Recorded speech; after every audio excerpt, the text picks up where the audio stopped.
هتقع امتى يا غريمي؟ ده لولا ضربه الجزاء اللي فاتت دي كان زماننا بقيت الاول دلوقتي. انت ليه محسسني ان ده حصل؟ وبعدين ده لو كان حصل كنت هتبقى اول مؤقتا.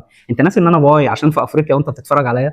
انت بتحاول تتلت، ما تقلقش، هو كده كده لو كنا كسبنا كان زمانكم دلوقتي عمالين ايه، ركبكم بتخبط على الجيران. ركبنا. طب اه. بص انت في ورقتك احسن تقع تاني. لا، انا جوهري اهلاوي من الثالثه شمال، وانا عطيه زملكاوي من الثالثه يمين. ودي صفاره خناق. جوهري وعطيه مش متفقين، نختلف كوره ونحترم بعض. هنتكلم في اللي شغل الناس، كلام قهاوي، كل واحد يقول رايه بوضوح وبدون مقاطعه. ولو اختلفنا الصفاره تهدي الملعب.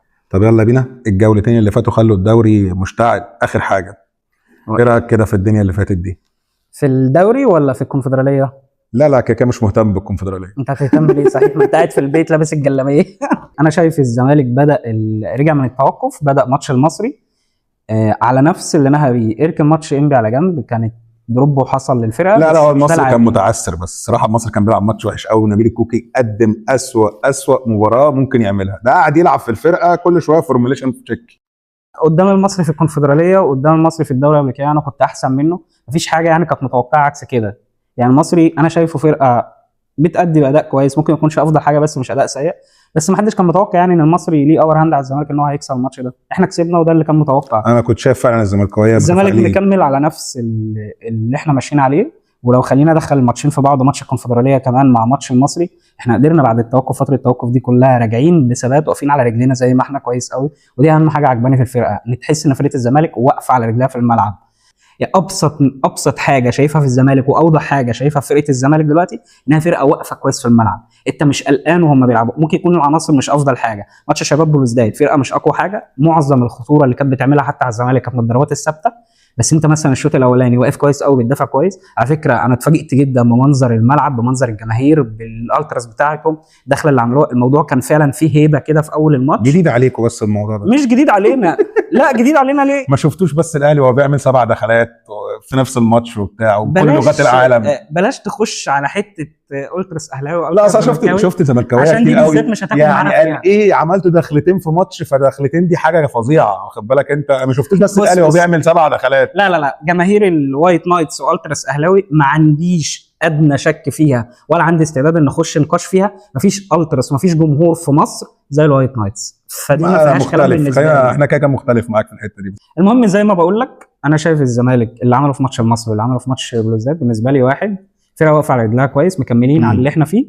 واعتقد واتوقع ان احنا واتمنى ان احنا هنكمل زي ما احنا كده، وان شاء الله الزمالك يعني يقدر ياخد على الاقل يا دوري يا كونفدراليه، واتمنى الاثنين. مش هتكمل. دي امنياتك انت. طب ايه رايك عامه بقى اصلا؟ يعني كنت متوقع ان الناس كلها تتعثر كده، يعني الاهلي يتعثر وبيراميدز. هنيجي طبعا نتكلم كتير قوي على الجدل التحكيمي اللي حصل والقصه دي، بس انت كنت متوقع ان الناس هتتعثر كده؟ وانت امتى هتتعثر؟ كنت متوقع وما توقعتش الاهلي وبيراميدز بس، لا متوقع ان الثلاثه هيقعوا. بس انا قلت لك قبل كده، فاكر اتكلمت قبل كده معاك ان المواجهات المباشره ما بين الزمالك والاهلي وبيراميدز مهمه، بس الاهم منها الفرق الصغيره، او بلاش الفرق الصغيره، خلينا نقول الفرق الثانيه. قصدي الزمالك والاهلي وبيراميدز اللي هيوقع بره ماتشاتهم اللي مع بعض هو ده اللي هيضيع منه اللقب. انت بقى يا عم الناس شايف جراحته عامله ازاي؟ بص الصراحه احنا في اسوأ موسم ممكن يتخيل اي حد ان احنا نعمل. ولما انت في اسوأ موسم فرد نفسك بس في اسوأ موسم ده انا فاتحه ببطوله، وان شاء الله هنهيه ببطوله. يا عم ربنا يكرمك. ان شاء الله ربنا يكرمك. طب خليني اقول لك بصراحه، هو فعلا الماتشات مش احسن حاجه خالص. اللعيبه فاقده للروح، فاقده للعب، فاقده يعني فعلا الموضوع مؤثر نفسيا جدا على اللعيبه، وهم محطين تحت ضغط رهيب، والضغط ده مخليهم بيعملوا حاجات في الكوره مش موجوده اساسا. بص انا كاهلاوي نفسي ما بحبش احط التحكيم ده شماعه، بس انا فعلا حاسس. ما تتكلمش عليه. لا هتكلم عليه عادي، حقي ان انا اتكلم عليه، بس انا دي مش شماعتي. انا وحش وشايف ان انا وحش، بس حتى وانا وحش يا اخي ما مره تديني حق. ايه المشكله ما انا ابقى وحش في مره وتديني حق؟ ولا لازم يعني ابقى الزمالك وعايش مظلوميه عشان تديني حق؟ ايه حقك اللي انت ما خدتوش؟ كوره ضربه جزاء صريحه واضحه مع وضوح الشمس. ده ليها علاقه بان الدوري موجه للزمالك؟ 3 نقط اهو، كان زماني دلوقتي اول الدوري. وبعدين انت كان زماني على الاقل حط عليك ضغط، مصدر لك شويه ضغط. طب ما انت لسه قايل من شويه ان انت بدات الموسم ببطوله.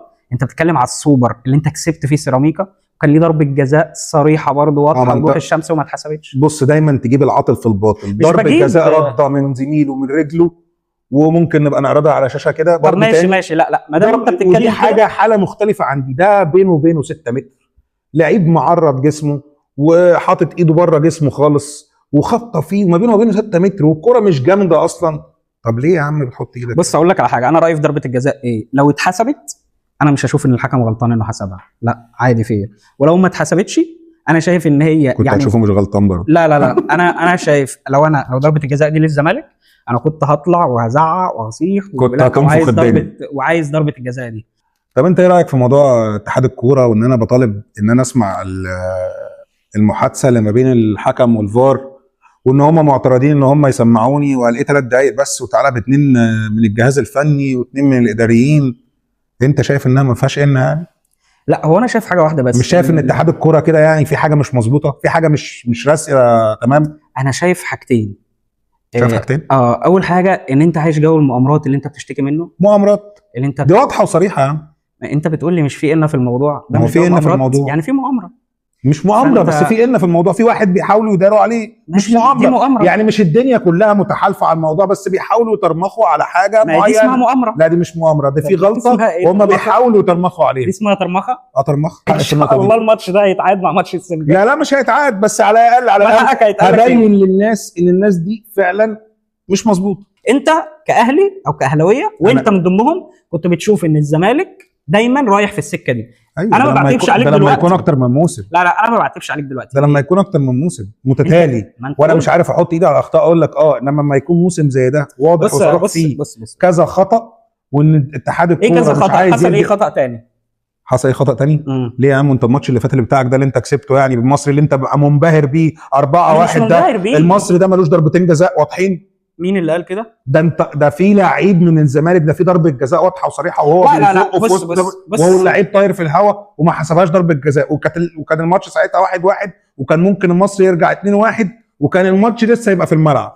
انا شايف ان هي عاديه. طب ما بعد انت ما هتشوف تشوف دي الماتش عاديه طبعاً. وهتشوف بتاعت سيراميكا عاديه وهتشوف مش عارف ايه انا ما عاديه. قلتلكش ان انا شايف بتاعت هو سيراميكا عادية. الدوري كله متعاص الصراحه. ما انت شايف بتقول لي الدوري كله انت متعاص. شايف الدوري ده ما فيهوش اخطاء تحكيميه فجه؟ لا، كل موسم في الدوري المصري فيه اخطاء تحكيميه وتحكيميه كبيره كمان، ومش الموسم ده بس، كل موسم. ما جاوبتش على سؤالي. ايه؟ الموسم ده فيه اخطاء فجه تحكيميه ولا لا؟ قلت لك كل المواسم فيها.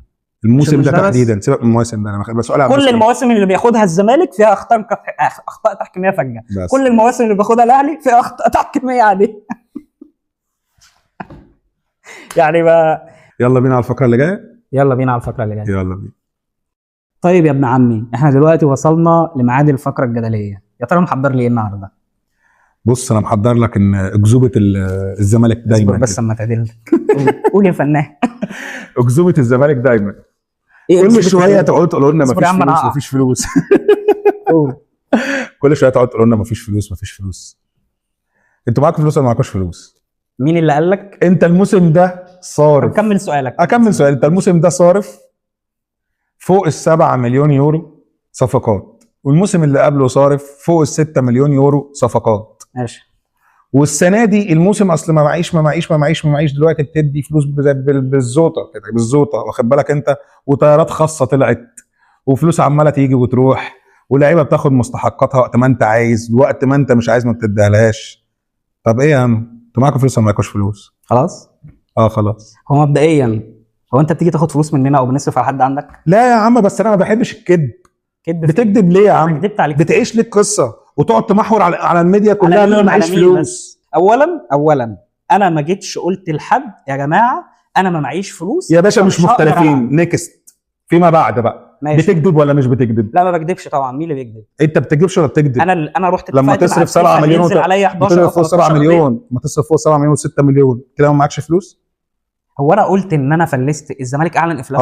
يا باشا مين اللي ده طلعت وقلت لمصر كلها ان انت فلست. الزمالك ده اعلن عشان افلاس مصر رسمي. ده عشان مصر قاعد يقول لك لو ما جالناش الارض هيحصل مش عارف لا ايه ده حقي، وجاب دم. انا بدافع عن ارضي، دي مالهاش علاقه بدي. لكن انا طب ما بلاش قلتلكش نتكلم قلت في ان انا موضوع الارض فلست. عشان مش لكن ما تجيش تقول لي معلش روح هات حكام اجانب، انا باجي اقول لك مش جايب حكام يا عم ما اجانب. بتكلمش على حكام ما الاجانب. تسمعني طيب اسمعني، انا بقول لك مش دافع مليم في فلوس حكام اجانب. ليه؟ عشان الفلوس دي اولى ادفع بيها مستحقات خليكوا اللعيبه. شاهدين بس. طبعا فلوسي دي انا شايف ان عندي اولويات ايه؟ انا بعت ناصر ماهر ودونجا عشان ادخل فلوس، دفعت مستحقات اللعيبه. الناس مسكت قالت لك الزمالك جايب طياره خاصه للاعبين. لا يا باشا، انا جبت طياره خاصه طياره للعيبه واحده تسافر، جبت طيارتين، اجيب طيارتين، اجيب 3 اسفر بيهم اللعيبه، بس انا مش هدفع فلوس حكام اجانب.